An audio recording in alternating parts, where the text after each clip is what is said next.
A small setup, but with a big following. Lunchtime in New York, and people line up down the block here in Manhattan for a plate of chicken, gyro or falafel over rice. It's fresh, they're friendly, and it's never disappointing. I've been coming here for a good 15 years, right back from my college days. This has a really great flavor that I love. The Halal Guys carts have been standing on New York street corners since 1990 and are now cooking up business overseas, as well as expanding their franchise across the United States. But it's not just New York's food carts that are seeing a growing demand for halal produce. The Islamic Food and Nutrition Council of America expect halal sales to hit $20 billion this year. That's a third more than in 2010.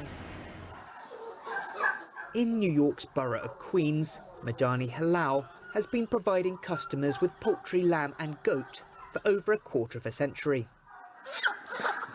Each animal is individually slaughtered, and owner Imranuddin says that in keeping with the Muslim faith, they only source from farms that treat their livestock humanely, a quality that's becoming increasingly appealing to Americans regardless of religion. It's important to reduce the stress and make sure the animal, the last moments of its life are, in conditions that are, one, sanitary, and two, as less stressful as possible.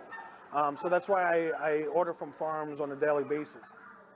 Madani Halal estimates that the majority of its customers are non-Muslim, and supermarket giant Whole Foods rates halal among its fastest growing sellers. Some hope this trend can help cut through ethnic barriers in the US.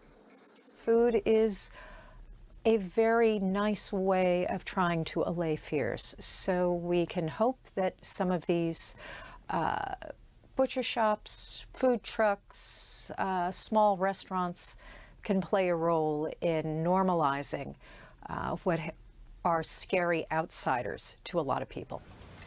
And with an estimated 3.3 million Muslims currently living in the US, there's plenty of opportunity to break bread. William Dunslow, CCTV, New York.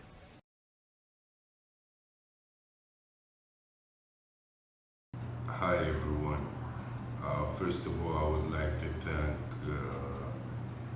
the Taiwanese embassy and consulate for inviting me, collaborating with us, and the International Agricultural Innovation Conference for the invitation.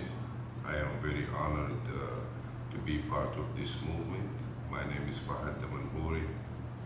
I am the manager of business development at Makkah Chamber. We work closely with Worldwide for this international agriculture conference. There is a lot of concern about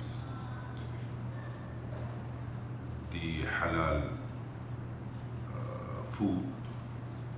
First of all, I would like to clarify the word halal. Everything is lawful. Everything has the word halal could be going in this specific for food has related to beef and the way we slaughter animals in a certain way following the Islamic rule. There is a certain way that is supposed to be done in order to be halal. The slaughter person should be Muslim, following the Islamic way of slaughtering animals, whether it's beef, cow, sheep, whatsoever. This is the word halal for beef. Now, for products every product that shouldn't contain any elements of pork, bacon, pig for animal, because in Muslim religion we're not allowed to eat these elements, whether oil, any content has to do. A lot of questions and concern about the Makkah market regarding the food. How can companies from international, any part of the world, they can enter Makkah market? First of all, you have to get approval from the Saudi Food Beverage Association. You have to apply first for the product to get clearance. Once you get the clearance and the company is being approved, this is the way how to market your products. Then you can contact the Chamber of Commerce through the Chamber of Commerce or trading office in each embassy or consulate. They will direct you to the right people who's involved in these sectors. For any information regarding the Halal certificate and so on, you might reach the Chamber of Commerce. They will get assistance, or the Saudi Food and Beverages. For any questions, please feel free to contact us, and we are honored to help you and assist you. Once again, thank you for the International Agricultural Innovation Conference, your team. I am very honored to be part of this movement. Thank you for Mr. Ibrahim, Mr. Musa, Taiwanese Embassy. Thank you so much.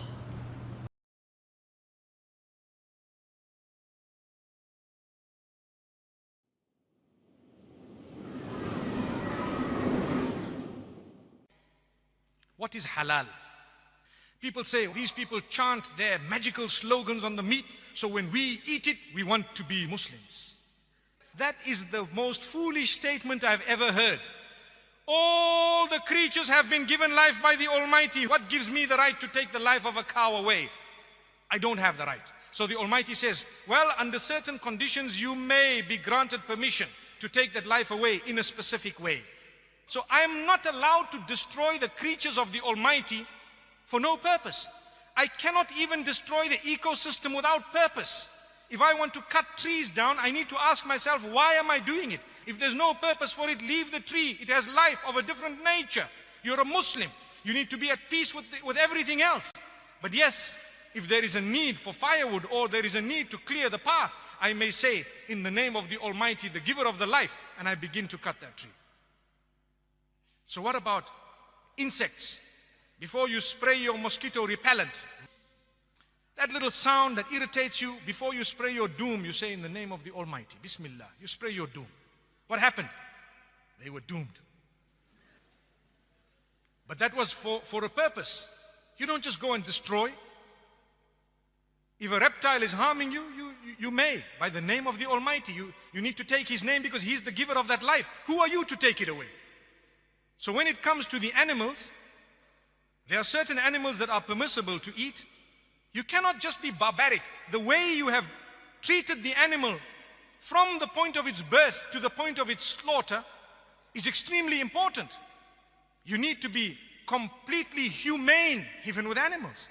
You need to treat them, give them that life that they deserve, feed them properly, give them that air and the space. If you were to look at abattoirs that belong to non-Muslims, they are very barbarically run. To be honest with you, I've visited, I've seen, we are so shocked, nauseating. And people say, yeah, you guys are doing something that's very barbaric. Oh, come and see, we'll show you how it's done, come. So now when we get to the cow, for example, or the sheep that has been fed properly, and it has not been force-fed and kept in a pen like the ducks of the world and the chickens that don't even grow feathers anymore because they are modified. Their sole purpose of being given life is to grow until they are killed brutally in order to be served on the table. Not halal. We don't want that. It must be accorded its life. It must be treated as a proper chicken. It must be treated as an animal, a bird, whatever it is. It must be fed properly. And at the same time, you bring it to the pen. You slaughter it in a way that it does not witness the others. And at the same time, such a sharp blade. And why is it that the throat is used? Because of the central nervous system. Powerful statement. Sometimes people hack these animals to death. People say, you need to stun these animals. Did you know that there is research that proves that stunning an animal actually creates greater pain than if you don't stun the animal? People say, how? Go and check. You're confusing the animal totally. You're killing it unconscious. What are you talking about? Amazing.